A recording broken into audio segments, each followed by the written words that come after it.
Bonjour à toutes et à tous et bienvenue sur People24, la nouvelle chaîne de l'information et du divertissement. Et on commence ce JT des médias avec la saison 10 de Danse avec les stars qui revient sur TF1 le samedi soir, normalement au début de l'automne. Alors le casting est terminé, vont donc participer au concours de danse Liane Folly, Hugo Philippe, le compagnon de la blogueuse Caroline Receveur, Linda Hardy, l'ancienne Miss France, aujourd'hui actrice, Aziz Diabaté, que vous avez pu voir dans la série Les Bracelets Rouges sur TF1, et puis Moundir, un ancien de Koh-Lanta et animateur sur W9, une chaîne du groupe M6, a dit oui. Même chose pour la comédienne Elsa Esnou de la série Les Mystères de l'amour, qui sort d'ailleurs son nouvel album.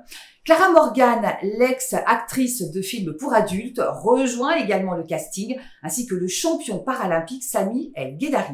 Alors cette saison 10 sera animée par Karine Ferry et Camille Combal. Côté jury, on devrait retrouver Chaim, Patrick Dupont, Jean-Marc Généreux et Chris Marquez. J'ajoute que la saison 9 de Danse avec les stars a réuni en moyenne 4 200 000 personnes chaque samedi. Le groupe TF1 va diffuser l'intégralité des matchs de la prochaine Coupe du Monde de rugby du 20 septembre au 2 novembre prochain. 48 rencontres au total qui seront pour la majorité diffusées entre 9h et 14h. Décalage horaire de 9h oblige puisque cette Coupe du Monde se déroule au Japon. Les matchs des Bleus seront diffusés sur TF1. Je vous rappelle que l'équipe de France fait partie de la poule C avec l'Angleterre, l'Argentine, les États-Unis et les îles Tonga. Le premier match face à l'Argentine a lieu le samedi 21 septembre à 9h15, heure française. Deuxième match contre les États-Unis le 2 octobre à 9h45.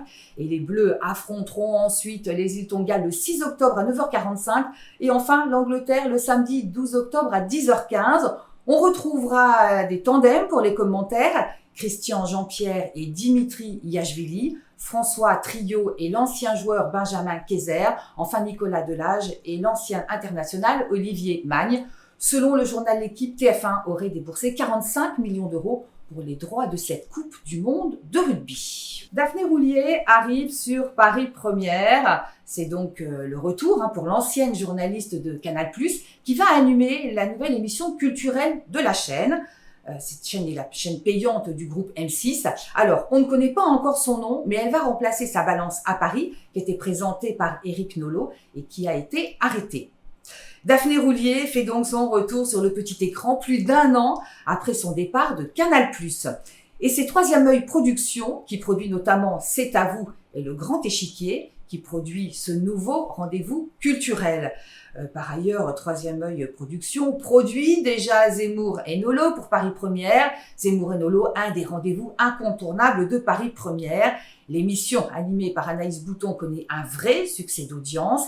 Elle revient à l'antenne pour une 9e saison avec la chronique politique d'Alba Ventura et la chronique de Sandrine Saroche qui étrille l'actualité. Une chronique vraiment très brillante. L'ancienne avocate est d'ailleurs la révélation de Zemmour et Nolot. Je vous rappelle que l'émission est diffusée tous les mercredis soirs en prime time sur Paris Première. Mimi Mati va tourner un nouvel épisode des enquêtes de Marie Jourdan pour France 3, intitulé Le prix de la famille. Ce sera le 3e et dernier téléfilm du capitaine Marie Jourdan. Depuis janvier 2018, Mimi Mati incarne cette policière atypique et les audiences sont au rendez-vous à chaque diffusion. Le premier téléfilm, diffusé en janvier 2018, Le prix de la vérité, avait réuni 4,7 millions de téléspectateurs. Le deuxième, diffusé en juin dernier, avait réuni 3 millions. Parallèlement, Mimi Mati continue Joséphine Ange Gardien pour TF1 avec 2 nouveaux tournages prévus cet automne et puis d'autres tournages sont prévus l'année prochaine. La série est un succès depuis des années avec en moyenne 5 millions de téléspectateurs. Enfin, la comédienne fera une apparition dans 10%. Cette série qui vous raconte les coulisses d'une agence artistique avec notamment Camille Cotin et Thibaut de Malembert. Elle y jouera son propre rôle. Et on termine avec du football. On en sait un peu plus sur l'arrivée du groupe espagnol Mediapro en France. Julien Bergeau, l'actuel directeur général de Discovery France, devrait être le futur directeur général de cette chaîne. Je vous rappelle qu'elle doit retransmettre à partir de la rentrée 2020 les matchs de Ligue 1. Mediapro a décroché les principaux droits du championnat français devant Canal+. Elle a également décroché pour la période 2020-2024 les principales affiches de la Ligue 2. La chaîne ne se contentera pas de diffuser les matchs. Il devrait y avoir des magazines et des interviews. Le lancement de cette chaîne est prévu pour l'été 2020. Alors les fans du ballon rond devront payer 25 € pour accéder au programme de la chaîne. Mediapro s'est déjà fixé comme objectif 4 millions d'abonnés à suivre donc.